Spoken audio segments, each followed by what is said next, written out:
आए तो उन्होंने ये परिक्रमा जो हम कर रहे हैं वृंदावन की, ये परिक्रमा का मार्ग श्री चैतन्य महाप्रभु ने स्थापित किया।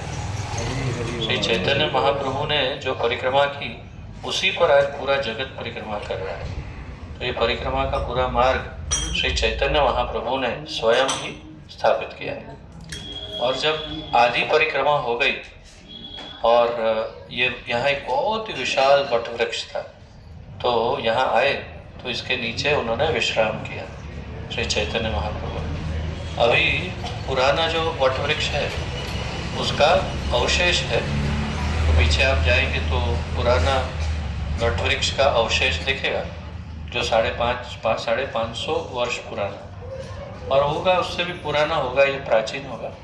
तो वो वट वृक्ष का आपको अवशेष यहाँ दिखाई देगा। और फिर दूसरा नया वट वृक्ष आ गया। जैसे हर जगह हमने देखा ना, इमली ताला में तो क्या देखा, पुरानी इमली का वृक्ष सूख गया लेकिन नया इमली का वृक्ष आ गया। फिर हमने देखा विश्राम ये श्रृंगार what may, Nityanand what may, तो नित्यानंद वट में प्राचीन वट वृक्ष सूख गया लेकिन नया वट वृक्ष आ गया।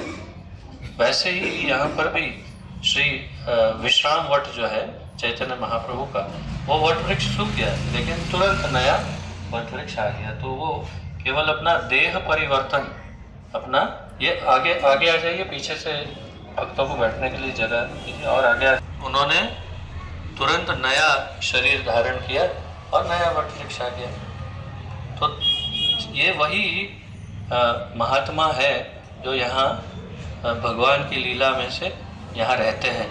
शरीर पुराना हो गया लेकिन तुरंत नया लेकर फिर आ जाते हैं। तो ये जो वृक्ष है ये सामान्य साधारण वृक्ष नहीं है। ये सब एक तो भगवान की लीला के हैं, दूसरा शास्त्रों में लिखा है कि यहाँ वृंदावन में जितने वृक्ष हैं सब कल्प वृक्ष है। कल्प वृक्ष क्या होता है? जिससे जो कुछ भी मांगो मिल जाता है, जो कामना करो पूरी हो जाती है।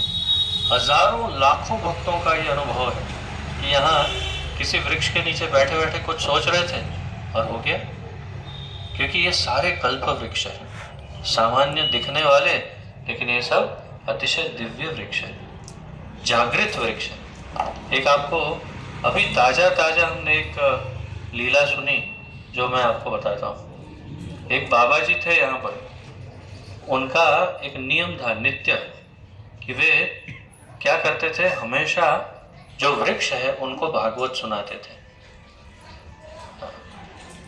क्या करते थे? वृक्षों को भागवत सुनाते थे।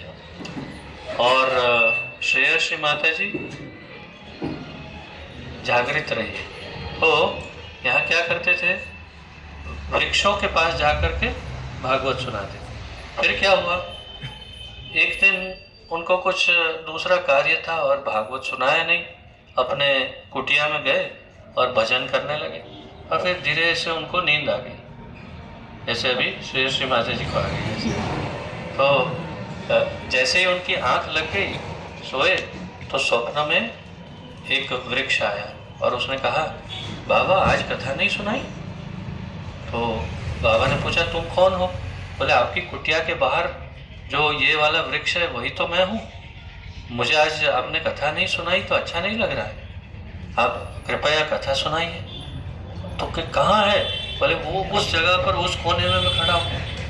अच्छा ठीक है। तो एकदम जाग गए, जाके देखा क्या हुआ। फिर सोचा कि ये स्वप्न है लेकिन जाके देखना तो चाहिए। जैसे ही जाके देखा तो वहाँ वही वृक्ष खड़ा था जिसने स्वप्न में उनको निवेदन किया था। और फिर वहाँ बैठे बाबा और उन्होंने उनको भागवत सुनाई। कहने का तात्पर्य है कि यहाँ पर वृक्ष, लता पता, कीड़े मकोड़े, कुछ भी जो कुछ भी दिखता है, कीट पतंगा, जो कुछ भी साधारण नहीं। यहाँ तक कि यहाँ का जो जन्म है ब्रज का, वो इतना दिव्य है कि हम लोग करोड़ों कोटि जन्म ले लें लेकिन शायद हमको यहाँ कीड़े मकोड़ा का जन्म भी नहीं मिले। हो सकता है। इसकी भी एक और एक कथा है। जब भगवान यहाँ लीला करने आने वाले थे तो एक लिस्ट तैयार हुआ। लिस्ट क्या तैयार हुआ सोची कि कौन कौन यहाँ ब्रज में लीला करने आए। उस समय क्या हुआ कि ब्रह्मा जी कहीं किसी कार्य से बाहर गए थे, ब्रह्मा जी थे नहीं। और जब लौटे तो देखा कि कोई है नहीं, वहाँ लाइन नहीं है, कुछ नहीं। तो राधा रानी के पास गए ब्रह्मा जी और कहा कि मैया मैया मेरा क्या रोल है, मेरा क्या रोल है। तो राधा रानी कहा एक मिनट देखते हैं। और कहा कि अरे जरा देखना सखी, उसमें लिस्ट में नाम ब्रह्मा जी का। तो पूरा लिस्ट देखा, बोले नहीं सॉरी, इसमें जगह तो नहीं है, सब हो गया सर। ब्रह्मा जी बोले अरे ऐसे कैसे, ये ब्रह्मांड ब्रह्मा जी चलाते हैं, जिस ब्रह्मांड उसमें ये पृथ्वी, उसी में ब्रज और उसी में लीला करने आ रहे हैं और ब्रह्मा जी का ही कोई रोल नहीं। तो ब्रह्मा जी बहुत टेंशन में आ गए। उन्होंने कहा नहीं नहीं ठीक से देखिए क्या है मेरा रोल, देखिए देखिए। उन्होंने फिर से देखा, बोले कुछ नहीं। बोले नहीं नहीं कुछ तो होगा ना, कुछ भी, एक पेड़, एक कुत्ता बिल्ली, कुछ एक कीट पतंगा, कुछ छोटा सा कीटाणु, मच्छर, सब देखा। बोले नहीं सब हो गया, सबको ये रोल दे दिया। ब्रह्मा जी रोने लगे, ब्रह्मा जी रोने लग गए।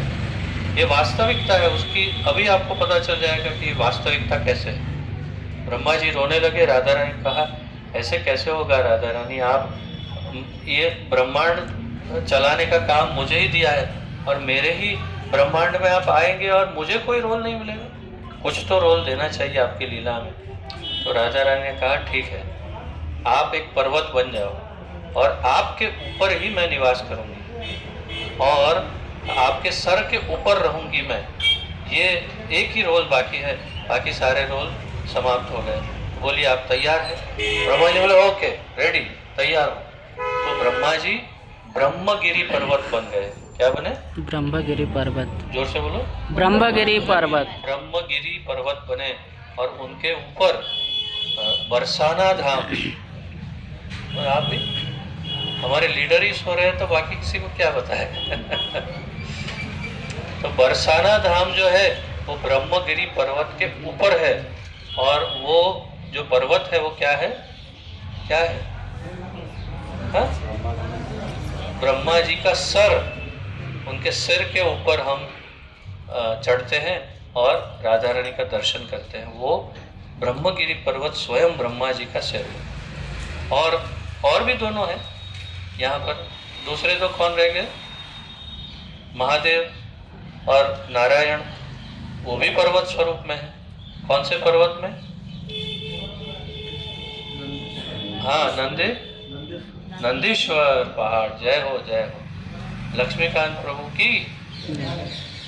तो नंदीश्वर जहाँ पर नंदगांव है, नंदगांव जिस पहाड़ पर है वास्तव में वो स्वयं भगवान शिव के ऊपर ये नंदगांव बसा था और वहाँ भगवान रहते थे। और तीसरा पहाड़ कौन सा रह गया? बोलिए गिरिराज महाराज की जय। गिरिराज गोवर्धन स्वयं भगवान साक्षात। तो स्वयं साक्षात भगवान भी यहाँ पहाड़ स्वरूप में है और वो है गिरिराज गोवर्धन। तो आप सबको तो ध्यान में है ना कि गिरिराज के ऊपर कभी भी पैर नहीं आना चाहिए। उनकी जिस साइड गिरिराज है उस साइड पर कुछ गंदा नहीं करना चाहिए और वो पत्थर समझकर उठाना नहीं चाहिए। सब ध्यान में है ना? वो सब फिर से बताएंगे जब गिरिराज की परिक्रमा करेंगे तब। ये तो 11 किलोमीटर की परिक्रमा है, इसमें बस अभी ज़्यादा नहीं है, बहुत थोड़ा है, 5-6 किलोमीटर बाकी, ज़्यादा बाकी है। और गिरिराज की परिक्रमा केवल 21 किलोमीटर की है, ज़्यादा नहीं, इससे डबल, लगभग डबल जैसे तो हो जाएगी ना। हरि बोल। तो हम क्योंकि महाप्रभु यहाँ विश्राम किए इसलिए हम भी विश्राम करेंगे। तो यहाँ जगन्नाथ जी का मंदिर है। अभी तो जगन्नाथ जी सो रहे हैं, हमारे जगन्नाथ हमारे साथ हैं लेकिन ये जगन्नाथ सो रहे हैं। तो ये जगन्नाथ कौन है? श्री चैतन्य महाप्रभु की लीला में देखिए, यहाँ सामने पूरा सब उनकी लीला और सब लिखा है। एक सामने दिखाई दे रहा है, लगा है बैनर, उसमें उसका फोटो ले सकते हैं आप, बाद में पढ़ सकते हैं। तो श्री चैतन्य महाप्रभु की लीला में मुरारी गुप्त थे। मुरारी गुप्त वो किसके अवतार थे? मुरारी गुप्त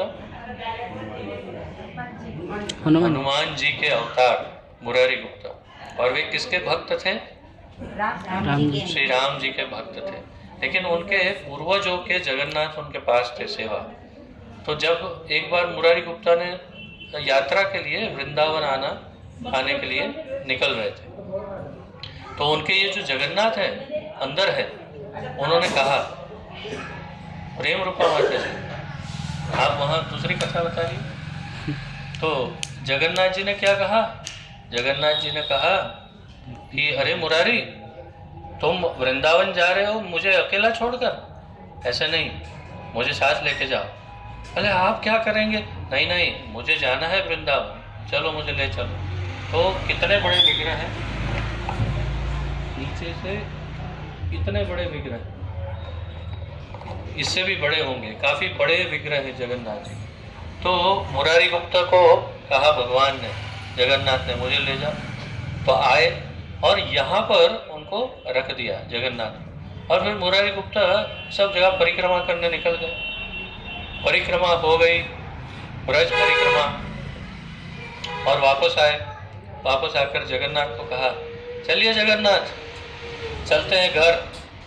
तो जगन्नाथ ने कहा, अब मैं नहीं आऊँगा, मैं तो अपने घर ही आ गया हूँ, ये तो मेरा घर है, अब तुम जाओ, मैं यहीं रहूँगा।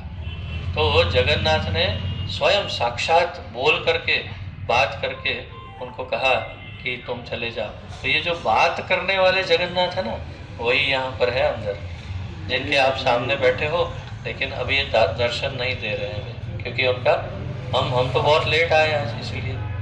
और यहाँ श्री चैतन्य महाप्रभु का एक छोटा सा विग्रह है, तो हम यहाँ पर प्रणाम करेंगे जगन्नाथ जी को, यहाँ प्रणाम करेंगे महाप्रभु को। पीछे जाइए, पीछे देखिए, जो प्राचीन वृक्ष के अवशेष हैं, उन अवशेषों को आप स्पर्श करके प्रणाम करिए। और यहाँ देखिए प्रसाद आपके लिए आ रहा है, प्रसाद। और प्रणामी में यहाँ अवश्य कुछ न कुछ प्रणामी डालिएगा।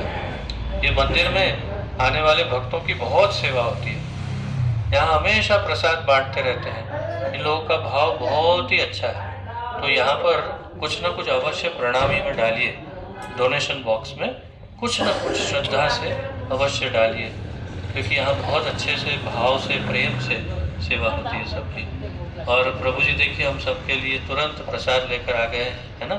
तो ये जगन्नाथ की कृपा है, जगन्नाथ बहुत दयालु है। देखिए तुरंत आपके लिए प्रसाद भेजा है साक्षात जगन्नाथ। तो अवश्य यहाँ सेवा में कुछ न कुछ अर्पण करिएगा। और फिर जैसे मैंने कहा प्रणाम करके हम निकलेंगे। मैया है क्या? मैया